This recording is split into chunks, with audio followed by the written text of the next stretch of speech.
नमस्कार, मेरे चैनल युग ऑफ ऑथर्स में आप सभी का स्वागत है और आपको नव वर्ष की हार्दिक शुभकामनाएं भी। आज हम प्रेमचंद की जो कहानी पढ़ेंगे उसका नाम है चोरी। चलिए तो शुरू करते हैं। हाय बचपन, तेरी याद नहीं भूलती। वह कच्चा टूटा घर, वह पुआल का बिछोना, वह नंगे बदन नंगे पांव खेतों में घूमना, आम के पेड़ों पर चढ़ना, सारी बातें आंखों के सामने फिर रही हैं। चमरोधो जूते पहनकर उस वक्त कितनी खुशी होती थी जब अब फ्लैक्स के बूटों से भी नहीं होती। गरम पनुए रस में जो मज़ा आता था वह अब गुलाब के शरबत में भी नहीं। चबेने और कच्चे बेरों में जो रस था वह अब अंगूर और खीर मोहन में भी नहीं मिलता। मैं अपने चचेरे भाई हलधर के साथ दूसरे गांव में एक मौलवी साहब के यहाँ पढ़ने जाया करता था। मेरी उम्र 8 साल थी। हलधर मुझसे 2 साल जेठ थे। हम दोनों प्रातःकाल बासी रोटियां खा दोपहर के लिए मटर और जौ का चबेना लेकर चल देते थे। फिर तो सारा दिन अपना था। मौलवी साहब के यहाँ कोई हाजिरी का रजिस्टर तो था नहीं और न गैर हाजिरी का जुर्माना ही देना पड़ता था। फिर डर किस बात का। कभी तो थाने के सामने खड़े सिपाहियों की कवायद देखते, कभी किसी भालू या बंदर नचाने वाले मदारी के पीछे पीछे घूमने में दिन काट देते, कभी रेलवे स्टेशन की ओर निकल जाते और गाड़ियों की बहार देखते। गाड़ियों के समय का जितना ज्ञान हमको था उतना शायद टाइम टेबल को भी न था। रास्ते में शहर के एक महाजन ने एक भाग लगवाना शुरू किया था। वहाँ एक कुआं खुद रहा था। वह भी हमारे लिए एक दिलचस्प तमाशा था। बूढ़ा माली हमें अपनी झोपड़ी में बड़े प्रेम से बैठाता था। हम उससे झगड़ झगड़ कर उसका काम करते। कहीं बाल्टी लिए पौधे को सींच रहे हैं, कहीं खुरपी से क्यारियां गोड़ रहे हैं, कहीं कैंची से बेलों की पत्तियां छाट रहे हैं। उन कामों में जितना आनंद था, माली बाल प्रकृति का पंडित था। हमसे काम लेता, पर इस तरह मानो हमारे ऊपर कोई एहसान कर रहा है। जितना काम वह दिन भर में करता हम घंटे भर में निपटा देते थे। अब वह माली नहीं है, लेकिन बाग हरा भरा है। उसके पास से होकर गुजरता हूँ तो जी चाहता है उन पेड़ों के गले मिलकर रोऊं और कहूँ, प्यारे तुम मुझे भूल गए लेकिन मैं तुम्हें नहीं भूला। मेरे हृदय में तुम्हारी याद अभी तक हरी है, उतनी ही हरी जितने तुम्हारे पत्ते। निस्वार्थ प्रेम के तुम जीते जागते स्वरूप हो। कभी कभी हम हफ्तों गैर हाजिर रहते, पर मौलवी साहब से ऐसा बहाना कर देते कि उनकी बड़ी हुई त्योरियां उतर जाती। उतनी कल्पना शक्ति आज होती तो ऐसा उपन्यास लिख मारता कि लोग चकित रह जाते। अब तो यह हाल है कि बहुत सारे सिर खपाने के बाद कोई कहानी सूझती है। खैर, हमारे मौलवी साहब दर्जी थे। मौलवीगिरी केवल शौक से करते थे। हम दोनों भाई अपने गांव के कुर्मी कुम्हारों से उनकी खूब बड़ाई करते थे। यूं कहें कि हम मौलवी साहब के सफरी एजेंट थे। हमारे उद्योग से जब मौलवी साहब को कुछ काम मिल जाता तो हम फूले ना समाते। जिस दिन कोई अच्छा बहाना ना सूझता, मौलवी साहब के लिए कोई ना कोई सौगात ले जाते। कभी सेर आधा सेर फलियां तोड़ लीं तो कभी 10-5 ऊँख, कभी जौ या गेहूं की हरी हरी बालें ले लीं। उन सौगातों को देखते ही मौलवी साहब का क्रोध शांत हो जाता। जब इन चीज़ों की फसल ना होती तो हम सजा से बचने का कोई और उपाय सोचते। मौलवी साहब को चिड़ियों का शौक था। मकतब में शाम बुलबुल दहियल और चंडूलों के पिंजरे लटकते रहते थे। हमें सबक याद हो या ना हो, पर चिड़ियों को याद हो जाते थे। हमारे साथ ही वे पढ़ा करती थीं। इन चिड़ियों के लिए बेसन पीसने में हम लोग खूब उत्साह दिखाते थे। मौलवी साहब सब लड़कों को पतंगे पकड़ लाने की ताकीद करते रहते थे। इन चिड़ियों को पतंगों से विशेष रुचि थी। कभी कभी हमारी बला पतंगों ही के सिर चली जाती थी। उनका परिधान करके हम मौलवी साहब के रौद्र रूप को पसंद कर लिया करते थे। एक दिन सवेरे हम दोनों भाई तालाब में मुंह धोने गए। हलधर ने कोई सफ़ेद सी चीज़ मुट्ठी में लेकर दिखाई। मैंने लपक कर मुट्ठी खोली तो उसमें 1 रुपया था। विस्मित होकर पूछा, यह रुपया तुम्हें कहाँ मिला? हलधर, अम्मा ने ताक पर रखा था, चारपाई खड़ी करके निकाल लाया। घर में कोई संदूक या अलमारी तो थी नहीं। रुपए पैसे एक ऊंचे ताक पर रख दिए जाते थे। एक दिन पहले चचा जी ने सन बेचा था। उसी के रुपए जमींदार को देने के लिए रखे हुए थे। हलधर को ना जाने क्यों कर पता लग गया। जब घर के सब लोग काम धंधों में लग गए तो अपनी चारपाई खड़ी की और उस पर चढ़कर 1 रुपया निकाल लिया। उस वक्त तक हमने कभी रुपया छुआ तक ना था। वह रुपया देखकर आनंद और भय की जो तरंगे दिल में उठती थी, वे अभी तक याद है। हमारे लिए रुपया एक अलभ्य वस्तु थी। मौलवी साहब को हमारे यहाँ से सिर्फ 12 आने मिला करते थे। महीने के अंत में चचा जी खुद जाकर पैसे दे आते थे। भला कौन हमारे गर्व का अनुमान कर सकता है। लेकिन मार का भय आनंद में विघ्न डाल रहा था। रुपए अनगिनत तो थे नहीं, चोरी खुल जाना मानी हुई बात थी। चचा जी के क्रोध का भी मुझे तो नहीं, हलधर को प्रत्यक्ष अनुभव हो चुका था। यूं उनसे ज़्यादा सीधा साधा आदमी दुनिया में न था। चचा ने उनकी रक्षा का भार सिर पर न रख लिया होता तो कोई बनिया उन्हें बाजार में बेच सकता था। पर जब क्रोध आ जाता तो फिर उन्हें कुछ न सूझता। और तो और चची भी उनके क्रोध का सामना करने से डरती थी। हम दोनों ने कई मिनट तक इन्हीं बातों पर विचार किया और आखिर यही निश्चय हुआ कि आई हुई लक्ष्मी को न जाने देना चाहिए। एक तो हमारे ऊपर संदेह होगा ही नहीं, अगर हुआ भी तो हम साफ इनकार कर जाएंगे। कहेंगे हम रुपया लेकर क्या करते। थोड़ा सोच विचार करते तो यह निश्चय पलट जाता और वह विभत्स लीला ना होती जो आगे चलकर हुई। पर उस समय हम में शांति से विचार करने की क्षमता ही न थी। मुँह हाथ धोकर हम दोनों घर आए और डरते डरते अंदर कदम रखा। अगर कहीं इस वक्त तलाशी की नौबत आई तो फिर भगवान ही मालिक है। लेकिन सब लोग अपना अपना काम कर रहे थे। कोई हमसे ना बोला। हमने नाश्ता भी ना किया, चबीना भी ना लिया, किताब बगल में दबाई और मदरसे का रास्ता लिया। बरसात के दिन थे, आकाश पर बादल छाए हुए थे। हम दोनों खुश खुश मकतब चले जा रहे थे। आज काउंसिल की मिनिस्ट्री पाकर भी उतना शायद आनंद ना होता। हजारों मंसूबे बांधते थे, हजारों हवाई किले बनाते थे, पर अवसर बड़े भाग्य से मिला था। जीवन में फिर शायद ही वह अवसर मिले, इसलिए रुपए को इस तरह खर्च करना चाहते थे कि ज़्यादा से ज़्यादा दिनों तक चल सके। यद्यपि उन दिनों 5 आने सेर बहुत अच्छी मिठाई मिलती थी और शायद आधा सेर मिठाई में हम दोनों अफर जाते। लेकिन यह ख्याल हुआ कि मिठाई खाएंगे तो रुपया आज ही गायब हो जाएगा। कोई सस्ती चीज़ खानी चाहिए जिसमें मज़ा भी आए, पेट भी भरे और पैसे भी कम खर्च हों। आखिर अमरूदों पर हमारी नज़र गई। हम दोनों राजी हो गए। 2 पैसे के अमरूद लिए। सस्ता समय था, बड़े बड़े 12 अमरूद मिले। हम दोनों के कुर्तों के दामन भर गए। जब हलधर ने खटकिन के हाथ में रुपया रखा तो उसने संदेह से देखकर पूछा, रुपया कहाँ पाया लाला, चुरा तो नहीं लाए? जवाब हमारे पास तैयार था। ज़्यादा नहीं तो 2 दिन किताबें पढ़ ही चुके थे। विद्या का कुछ कुछ असर हो चला था। मैंने झट से कहा, मौलवी साहब की फीस देनी है। घर में पैसे न थे तो चचा जी ने रुपया दे दिया। इस जवाब ने खटकिन का संदेह दूर कर दिया। हम दोनों ने एक पुलिया पर बैठकर खूब अमरूद खाए। मगर अब 15.5 आने पैसे कहाँ ले जाएं? 1 रुपया छिपा लेना तो इतना मुश्किल काम न था। पैसों का ढेर कहाँ छिपता। न कमर में इतनी जगह थी और न जेब में इतनी गुंजाइश। उन्हें अपने पास रखना चोरी का ढंढोरा पीटना था। बहुत सोचने के बाद यह निश्चय किया कि 12 आने तो मौलवी साहब को दे दिए जाएं। शेष 3.5 आने की मिठाई उड़े।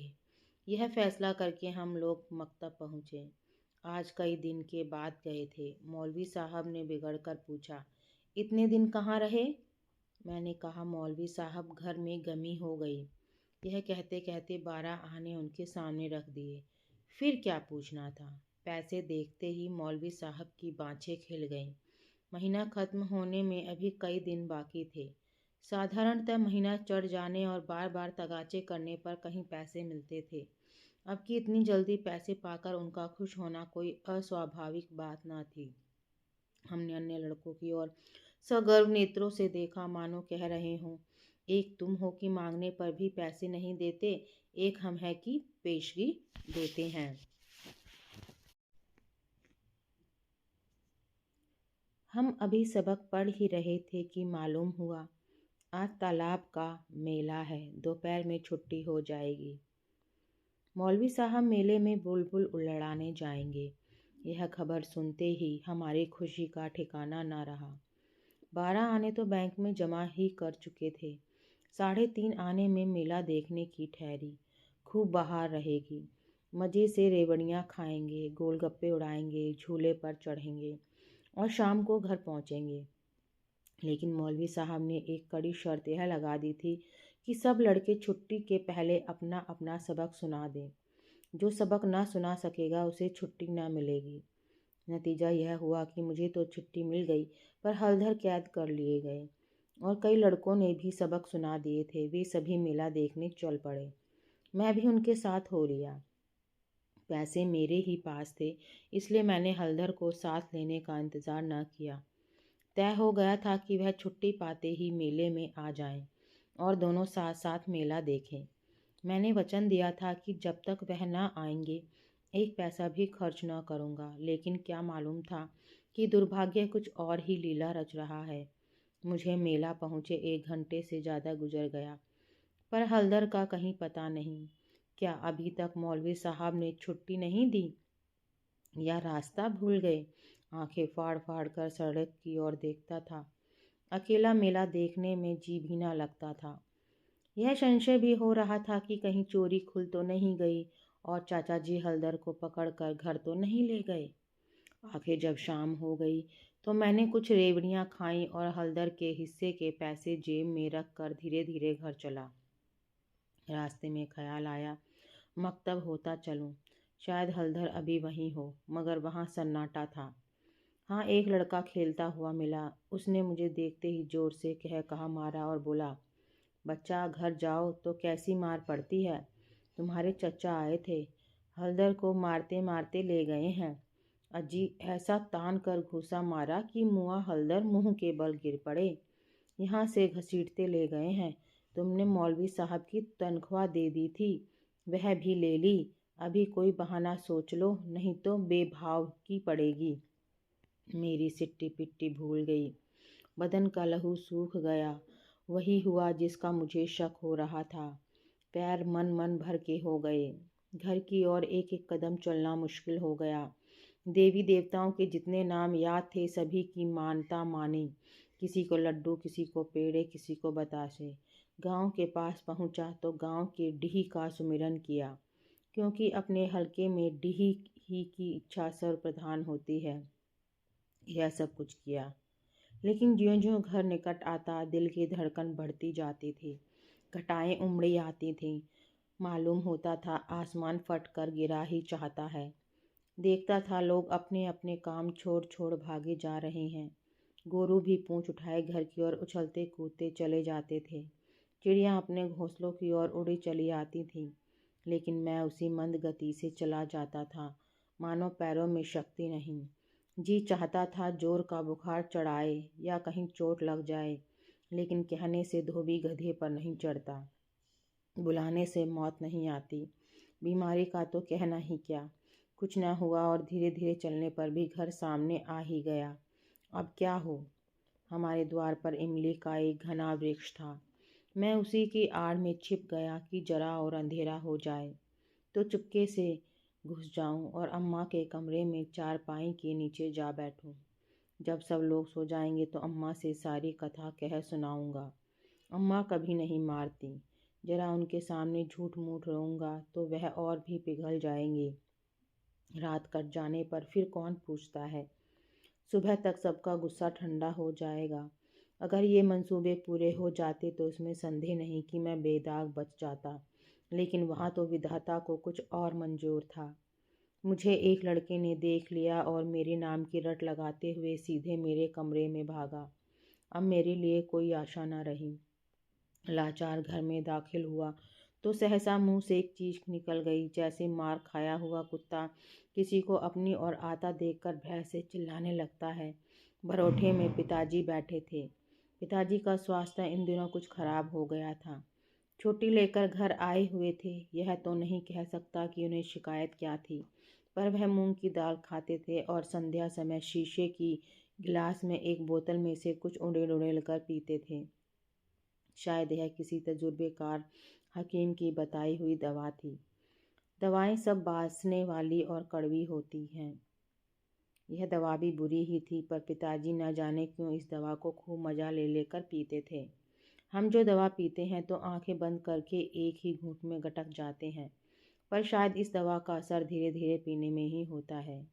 पिताजी के पास गांव के 2-3 और कभी कभी 4-5 और रोगी भी जमा हो जाते और घंटों दवा पीते रहते थे। मुश्किल से खाना खाने उठते थे।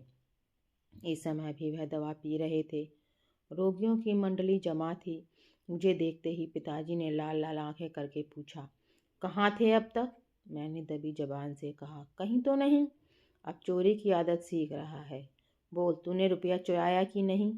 मेरी जबान बंद हो गई। सामने नंगी तलवार नाच रही थी। शब्द भी निकालते हुए डरता था। पिताजी ने जोर से डांट कर पूछा, बोलता क्यों नहीं? तूने रुपया चुराया कि नहीं? मैंने जान पर खेलकर कहा। मैंने कहा। मुंह से पूरी बात भी न निकलने पाई थी कि पिताजी विकराल रूप धारण किए, दांत पीसते झपट कर उठे और हाथ उठाए मेरी ओर चले। मैं जोर से चिल्लाकर रोने लगा। ऐसा चिल्लाया कि पिताजी भी सहम गए। उनका हाथ उठा ही रह गया। शायद समझे कि जब अभी से इसका यह हाल है, तब तमाचा पड़ जाने पर कहीं इसकी जान ही न निकल जाए। मैंने जो देखा कि मेरी हिकमत काम कर गई, तो और भी गला फाड़ फाड़ कर रोने लगा। इतने में मंडली के 2-3 आदमियों ने पिताजी को पकड़ लिया और मेरी ओर इशारा किया कि भाग जा। बच्चे ऐसे मौके पर और भी मचल जाते हैं और व्यर्थ मार खा जाते हैं। मैंने बुद्धिमानी से काम लिया, लेकिन अंदर का दृश्य इससे कहीं भयंकर था। मेरा तो खून सर्द हो गया। हलदर के दोनों हाथ एक खंभे से बंधे थे। सारी देह धूल धूसरित हो रही थी और वह अभी तक सिसक रहे थे। शायद वह आंगन भर में लौटे थे। ऐसा मालूम हुआ कि सारा आंगन उनके आंसुओं से भर गया है। चची हलधर को डांट रही थी और अम्मा बैठी मसाला पीस रही थी। सबसे पहले मुझ पर चची की निगाह पड़ी। बोली, लो, वह भी आ गया। क्यों रे, रुपया तूने चुराया था कि इसने? मैंने निशंक होकर कहा, हलदर ने। अम्मा बोले, अगर उसी ने चुराया था तो तूने घर आकर किसी से कहा क्यों नहीं?